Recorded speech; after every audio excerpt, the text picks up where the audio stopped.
Hi welcome to competitive cracker. ഞാൻ ദിജേഷ് ദിനേശ്. അപ്പോൾ degree പ്രിലിംസിന്റെ confirmation date വന്നിരിക്കുകയാണ്. എല്ലാവരും നല്ല രീതിയിലുള്ള പഠനമായിട്ട് മുന്നോട്ട് പോകുന്നുണ്ട് എന്നാണ് വിചാരിക്കുന്നത്. അല്ലാത്തവർ തുടങ്ങാത്തവർ എത്രയും പെട്ടെന്ന് തന്നെ തുടങ്ങണം. മെയ്, ജൂൺ, ജൂലൈ മാസങ്ങളിലായിട്ട് പരീക്ഷ ഉണ്ടാവുമെന്നാണ് അറിഞ്ഞത്. അപ്പോൾ ഡിഗ്രി പ്രിലിംസുമായി ബന്ധപ്പെട്ട് കഴിഞ്ഞ വർഷങ്ങളിൽ അല്ലെങ്കിൽ കഴിഞ്ഞ തവണത്തെ ഡിഗ്രി പ്രിലിംസുമായി ബന്ധപ്പെട്ടിട്ടുള്ള കറണ്ട് അഫെയറിലെ 2 ചോദ്യങ്ങൾ നമ്മൾ ഇന്ന് ഡിസ്കസ് ചെയ്യാണ്. റെഡി അല്ലേ? ഒന്നാമത്തെ ചോദ്യം, അമ്പ കേന്ദ്ര കഥാപാത്രമായി വരുന്ന സമകാലീന മലയാള നോവൽ ഏതാണ്? കഴിഞ്ഞ തവണ ഡിഗ്രി പ്രിലിംസുമായി ബന്ധപ്പെട്ട് ചോദിച്ച ഒരു കറണ്ട് അഫെയറിലെ ചോദ്യമാണ്. ലിറ്ററേച്ചർ എന്ന് പറയുന്ന ഒരു ഭാഗത്ത് നിന്ന് അമ്പ, പ്രധാന കഥാപാത്രം അമ്പയാണ്. വരുന്ന മലയാള നോവൽ ഏതാണെന്നാണ് ചോദ്യം ഉണ്ടായിരുന്നത്. Option A Samudrashila, B Ula, C Aarachar, D Ningal. ഉത്തരമായിട്ട് അതിൽ വന്നത് സമുദ്രശില എന്ന് പറയുന്ന നോവലാണ്. ഏതാണ്? സമുദ്രശില. അപ്പൊ അത് ആരെഴുതി എന്നുള്ളതൊക്കെ നമുക്ക് പറയാം. ഇവിടെ ഇത് പഠിച്ചിരിക്കണം.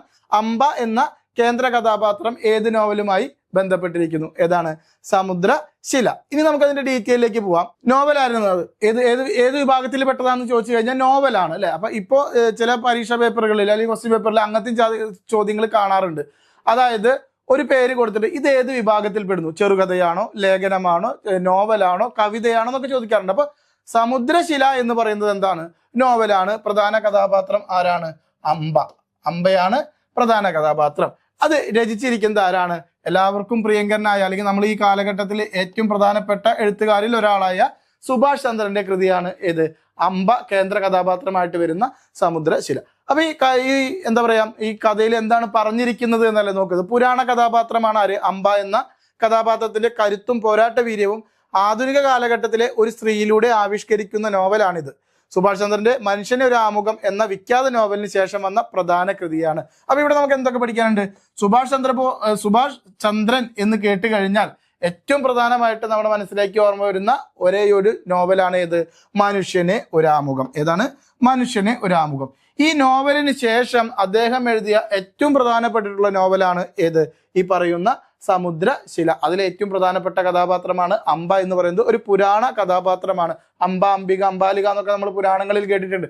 അതിലെ അമ്പ എന്ന് പറയുന്ന ആ ഒരു കഥാപാത്രത്തിന്റെ കരുത്ത് ഈ കാലഘട്ടത്തിലെ ഒരു സ്ത്രീയിലൂടെ അവതരിപ്പിക്കുന്ന കഥ കൂടിയാണ് ഇത് സമുദ്രശില എന്ന് പറയുന്നത്. അപ്പൊ സുഭാഷ് ചന്ദ്രൻ ഇമ്പോർട്ടന്റ് ആണ്.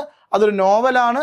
സുഭാഷ് ചന്ദ്രനുമായി ബന്ധപ്പെട്ടിട്ട് ഏറ്റവും പ്രധാനപ്പെട്ട ആദ്യത്തെ അദ്ദേഹത്തിന്റെ നോവലാണ് മനുഷ്യന് ഒരു ആമുഖം. ഇത്രയും കാര്യങ്ങളൊക്കെ അല്ലേ? ഇനി അങ്ങനെയാണെങ്കിൽ സുഭാഷ് ചന്ദ്രനുമായി ബന്ധപ്പെട്ടിട്ട് കുറച്ച് കാര്യങ്ങൾ കൂടി നമുക്ക് നോക്കാനുണ്ട്. മനുഷ്യന് ഒരു ആമുഖം എന്താണ് ഇതിന്റെ പ്രത്യേകത നോക്കാം. അദ്ദേഹത്തിന്റെ ഏറ്റവും പ്രശസ്തമായ നോവൽ നമ്മൾ പറഞ്ഞു.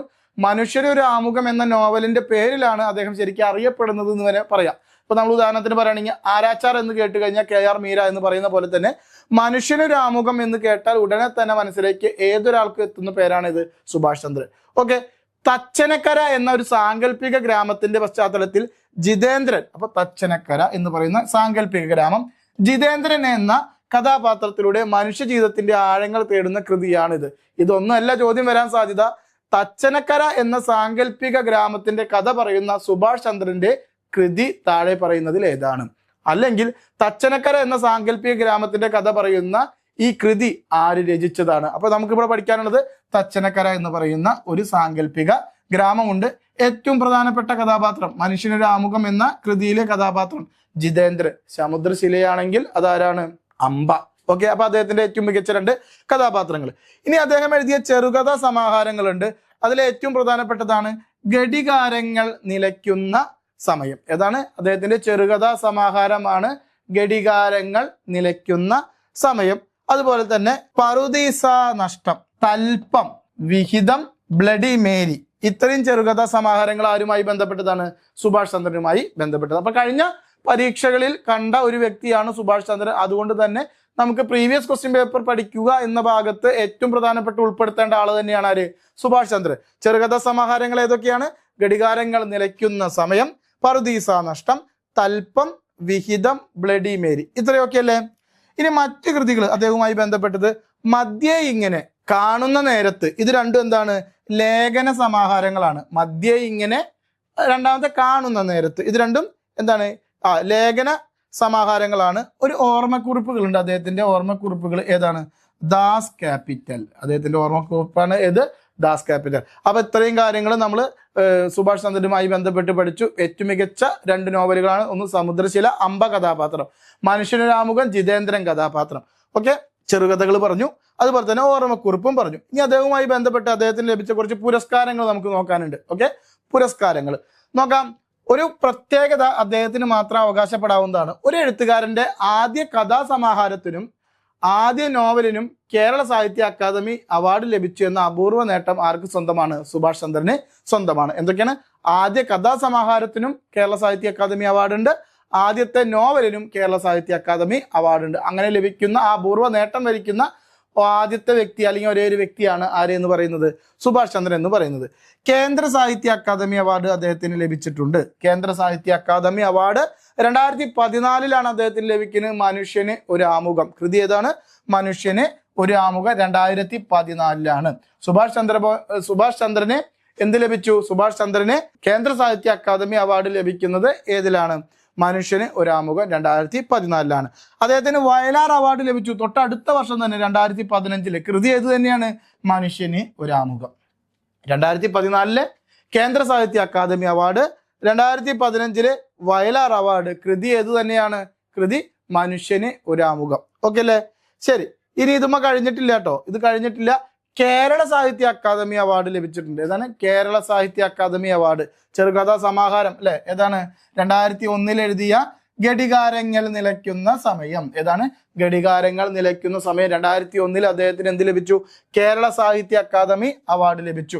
നോവല് 2011 മനുഷ്യന് ഒരാമുഖം. അപ്പൊ മനുഷ്യന് ഒരാമുഖത്തിന് കേന്ദ്ര സാഹിത്യ അക്കാദമി അവാർഡ് ലഭിച്ചിട്ടുണ്ട്, കേരള സാഹിത്യ അക്കാദമി അവാർഡ് ലഭിച്ചിട്ടുണ്ട്, വയലാർ അവാർഡ് ലഭിച്ചിട്ടുണ്ട്. ഓടക്കുഴൽ അവാർഡ് 2011. കൃതി ഏത് തന്നെയാണ്? മനുഷ്യന് ഒരാമുഖം. അപ്പൊ മനുഷ്യന് ഒരാമുഖം എന്ന കൃതിയുമായി ബന്ധപ്പെട്ട് 4 അവാർഡുകൾ കേരളത്തിൽ നിന്നാണെങ്കിൽ സാഹിത്യ അക്കാദമി അവാർഡ്, വയലാർ അവാർഡ്, ഓടക്കുഴൽ അവാർഡ് 3 ലഭിച്ചിട്ടുണ്ട്. കേന്ദ്ര സാഹിത്യ അക്കാദമി അവാർഡും ലഭിച്ചിട്ടുണ്ട്. ഓക്കെ അല്ലേ? ഇനി ചെറുകഥയാണെങ്കിൽ ഘടികാരങ്ങൾ നിലയ്ക്കുന്ന സമയം, അതിന് കേരള സാഹിത്യ അക്കാദമി അവാർഡ് ലഭിച്ചിട്ടുണ്ട്. ഈ വർഷം നമ്മൾ എങ്ങനെ പഠിക്കും? 2001 ചെറുകഥ, 2001 11 എത്തിയപ്പോൾ അത് നോവലായി.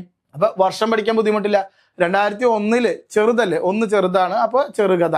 വലുത് 11 ആകുമ്പോഴേക്കും നോവലായി. നോവൽ വലിയ കൃതിയാണ് അല്ലെ? അപ്പൊ നോവല് 2011. അതേ വർഷം തന്നെ അതേ കൃതിക്ക് തന്നെ ഓടക്കുഴൽ അവാർഡും 2011 ലഭിക്കലുണ്ടായി. ഓക്കെ അല്ലേ? അപ്പൊ ഇത്രയും പുരസ്കാരങ്ങൾ ആർക്ക് ലഭിച്ചിട്ടുണ്ട്? സുഭാഷ് ചന്ദ്രന് ലഭിച്ചിട്ടുണ്ട്. അപ്പൊ ഏറ്റവും ഇമ്പോർട്ടൻ്റ് ആയിട്ടുള്ള ഒരു നോവലിസ്റ്റ് അല്ലെങ്കിൽ കഥാകാരൻ അല്ലെങ്കിൽ എഴുത്തുകാരൻ, സാഹിത്യകാരൻ എന്നുള്ള നിലയിൽ അദ്ദേഹത്തിന് നമ്മൾ പഠിച്ചിരിക്കേണ്ടത് അത്യാവശ്യമാണ്. അടുത്ത ചോദ്യം കറണ്ട് അഫെയർ ആണ്, സ്പോർട്സുമായി ബന്ധപ്പെട്ടതാണ്. കഴിഞ്ഞ തവണത്തെ പ്രിലിംസിൽ വന്ന ചോദ്യം തന്നെയാണ്. 2028 നടക്കാൻ പോകുന്നേ ഉള്ളൂ. 2028 സമ്മർ ഒളിമ്പിക്സിന്റെ വേദി ഏതാണ്? 2028 നടക്കാൻ പോകുന്ന സമ്മർ ഒളിമ്പിക്സിന്റെ വേദി ഏതാണ്? ഒന്നാമത്തെ പറയുന്നു Paris, Brisbane, Los Angeles, Seoul. ഏതാണ് ഉത്തരം വരുന്നത്? ഓപ്ഷൻ സി ആണ് വരുന്നത്. ലോസ് ഏഞ്ചൽസിലാണ് എന്ത് നടക്കുന്നത്? 2028 സമ്മർ ഒളിമ്പിക്സ് നടക്കാൻ പോകുന്നത്. അപ്പൊ അതുമായി ബന്ധപ്പെട്ട ഒരു ടേബിൾ നമുക്കൊന്ന് പരിശോധിക്കാം. വർഷം, നഗരം, രാജ്യം. ഓക്കെ, 2024 നടന്നത് സമ്മർ ഒളിമ്പിക്സ് നടന്നത് എവിടെയാണ്? പാരീസിലാണ്. പാരീസ് എവിടെയാണ്? ഫ്രാൻസുമായി ബന്ധപ്പെട്ടത് അല്ലെ? ഫ്രാൻസിലാണ്. Okay, 2024 summer Olympics Paris, France. ഇനി നടക്കാൻ പോകുന്നു 2028 ഇപ്പൊ നമ്മൾ പഠിച്ചു ലോസ് ഏഞ്ചൽസ്. ലോസ് ഏഞ്ചൽസ് എവിടെയാണ്? America, USA. ഓക്കെ, 2028 2032 വേദിയും പ്രഖ്യാപിച്ചു കഴിഞ്ഞു. Brisbane, Australia. അപ്പൊ ഈ ഒരു ടേബിള് കൃത്യമായിട്ട് പഠിച്ചിരിക്കണം. 24, 28, 32. 24 നടന്നത് പാരീസിലാണ്, ഫ്രാൻസിലാണ്. 28 നടക്കാൻ പോകുന്നത് ലോസ് ഏഞ്ചൽസിലാണ്, അമേരിക്കയിലാണ്. 2032 നടക്കാൻ പോകുന്നത് ബ്രിസ്ബൻ, ഓസ്ട്രേലിയയിലാണ്. ഓക്കെ അല്ലേ? അപ്പൊ അതുമായി ബന്ധപ്പെട്ടിട്ട് നമ്മൾ പറയാണ് ലണ്ടനും പാരീസും ആണ് ഇതുവരെ 3 തവണ ഒളിമ്പിക്സ് നടന്നിട്ടുള്ള നഗരങ്ങൾ. ഏതൊക്കെയാണ്? ഒന്നാമത്തെ ലണ്ടനും രണ്ടാമത്തെ പാരീസുമാണ് ഇതുവരെ 3 തവണ ഒളിമ്പിക്സ് നടന്നിട്ടുള്ള ചരിത്ര പ്രശസ്തമായ സ്ഥലങ്ങൾ. ഇനി ആ ഗണത്തിലേക്ക് അല്ലെങ്കിൽ അതിലേക്ക് ഏതും കൂടി വരാൻ പോവുകയാണ്? ലോസ് ഏഞ്ചൽസും കൂടി. 2028 കൂടിയിട്ട് മൂന്നാമത്തെ എന്തു നടക്കും? മൂന്നാമത്തെ സമ്മർ ഒളിമ്പിക്സും എവിടെ നടക്കും? ലോസ് ഏഞ്ചൽസിൽ നടക്കും. അതോടുകൂടിയിട്ട് 3 തവണ സമ്മർ ഒളിമ്പിക്സ് നടക്കുന്ന നഗരമായിട്ട് ലണ്ടൻ, പാരീസ്, ഒപ്പം ഏതും കൂടി കൂടും? ലോസ് ഏഞ്ചൽസും കൂടി കൂടുന്നതായിരിക്കും. അപ്പൊ ലണ്ടനിൽ നടന്നത് 1908, 48, 2012. ഓക്കെ, 1908, 48, 2012 അതാണ് ലണ്ടനിൽ നടന്നത്. 900, 24, 2024 എളുപ്പമാണ് പഠിക്കാൻ. പാരീസിൽ നടന്ന ഒളിമ്പിക്സിന്റെ വർഷം പഠിക്കാൻ എളുപ്പമാണ്. 1900 നൂറ്റാണ്ട് തുടങ്ങുമ്പോൾ തന്നെ നടന്നു. 1900, 1924, 2024 3 വർഷങ്ങളിലായിട്ട്. 1900, 1924, 2024. ലണ്ടൻ ആണെങ്കിൽ 908, 48, 2012. ഇനി ലോസ് ഏഞ്ചൽസിലാണെങ്കിൽ 1932, 1984, 2028 നടക്കാൻ പോകുന്നത്. അപ്പൊ എന്താണ് 32, 84, 2028 അങ്ങനെ 3 തവണ എന്താവും? 3 തവണ വേദിയാകുകയാണ് ഇത് ലോസ് ഏഞ്ചൽസും. ഇത് 1984 ഈ ഒളിമ്പിക്സിന് നമ്മൾ ഇന്ത്യയുമായി ബന്ധപ്പെട്ട് ഒരു പ്രത്യേകതയുണ്ട്. എന്താണ്? PT ഉഷ അല്ലെ, PT ഉഷയ്ക്ക് സ്വർണം നഷ്ടമായ ഒളിമ്പിക്സ് ആണ് ഇത് 1984 ലോസ് ഏഞ്ചലസ്. ഉഷയ്ക്ക് സ്വർണം നഷ്ടമായി എന്നാണ് നമ്മൾ കോഡ് പഠിക്കുക. ലോസ് നഷ്ടപ്പെട്ടു. ഓക്കെ, 1984. ഈ 2028 ഒളിമ്പിക്സ് നടക്കാൻ പോകുന്നത് എവിടെയാണെന്ന് നമ്മൾ പറഞ്ഞു. അതിനെ വിളിക്കുന്നത് LA28 എന്നാണ് അതിന്റെ പേര്. എന്താണ് പേര്? LA28 എന്നാണ് അതിനെ വിളിക്കുന്നത്. ഇതിന്റെ പ്രത്യേകത 2028 ഈ വരാൻ പോകുന്ന ലോസ് ഏഞ്ചലസിലെ ഈ പറയുന്ന ഒളിമ്പിക്സിന്റെ പ്രത്യേകത 2 ഇനങ്ങൾ, ക്രിക്കറ്റ്, സ്ക്വാഷ് തുടങ്ങിയ കായിക ഇനങ്ങൾ കൂടി 2028 ഒളിമ്പിക്സിൽ ഉൾപ്പെടുത്തിയിട്ടുണ്ട് എന്നുള്ളതാണ് അതിന്റെ ഏറ്റവും വലിയ പ്രത്യേകത. അപ്പൊ ഈ ഒരു ഭാഗം കൃത്യമായിട്ടൊന്ന് പഠിച്ചു വെക്കണം. ഒളിമ്പിക്സുമായി ബന്ധപ്പെട്ടൊരു ചോദ്യം കഴിഞ്ഞ തവണ ചോദിച്ചിട്ടുണ്ട്. അപ്പൊ അതുകൊണ്ട് തന്നെ ഇത്തവണയും സ്പോർട്സിന്റെ ഭാഗത്ത് നിന്ന് കറണ്ട് അഫെയർ എന്ത് ചെയ്യാം? ചോദിക്കാൻ സാധ്യതയുണ്ട്. അപ്പൊ വരാൻ പോകുന്ന ഡിഗ്രി പ്രിലിംസിന്റെ ഡേറ്റ് ഏകദേശം നമ്മുടെ മനസ്സിലേക്ക് എത്തിക്കഴിഞ്ഞു അല്ലെ. മെയ് മാസം മുതൽ തുടങ്ങുന്ന പരീക്ഷ 3 ഘട്ടങ്ങളിലോ 2 ഘട്ടങ്ങളിലോ ആയിട്ടാണ് പരീക്ഷ തുടങ്ങുക. കൺഫർമേഷന്റെ ഡേറ്റ് വന്നു കഴിഞ്ഞു. എല്ലാവരും പഠനത്തിന്റെ ചൂടിലേക്ക് ഇറങ്ങുന്ന സമയമാണ്.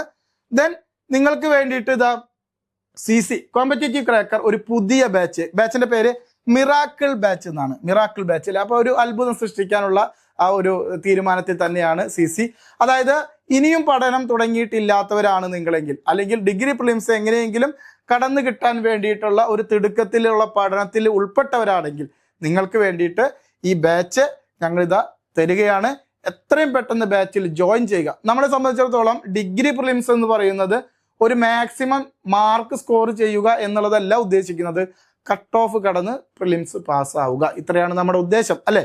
അപ്പൊ അതിനുവേണ്ടി കൃത്യമായിട്ടുള്ള സിലബസ് അനുസരിച്ച് പഠിക്കേണ്ട ഏരിയ ഏതാണെന്ന് കൃത്യമായിട്ട് വേർതിരിച്ച് തന്ന് നിങ്ങളെ ദിവസവും ലൈവ് ക്ലാസ്സുകൾ തന്ന് മോട്ടിവേറ്റ് ചെയ്ത് കൂടെ നിന്ന് ഏറ്റവും മികച്ച അധ്യാപകരുടെ ക്ലാസ്സുകൾ തന്ന് നമ്മൾ പ്രിലിംസ് പാസ്സാക്കിക്കുന്നതായിരിക്കും. പാസ്സാക്കിക്കുക അല്ലെ, അല്ലെങ്കിൽ പാസ്സാക്കാൻ സഹായിക്കുന്നതായിരിക്കും. എത്രയും പെട്ടെന്ന് തന്നെ നമ്മുടെ മിറാക്കിൾ ബാച്ചിൽ നിങ്ങൾ ജോയിൻ ചെയ്യുക. വരാൻ പോകുന്ന 60 ദിവസത്തിൻ്റെ ഉള്ള ഒരു ക്രാഷ് കോഴ്സാണ്. 60 ദിവസമാണ് നമ്മൾ മുന്നോട്ട് വയ്ക്കുന്നത്.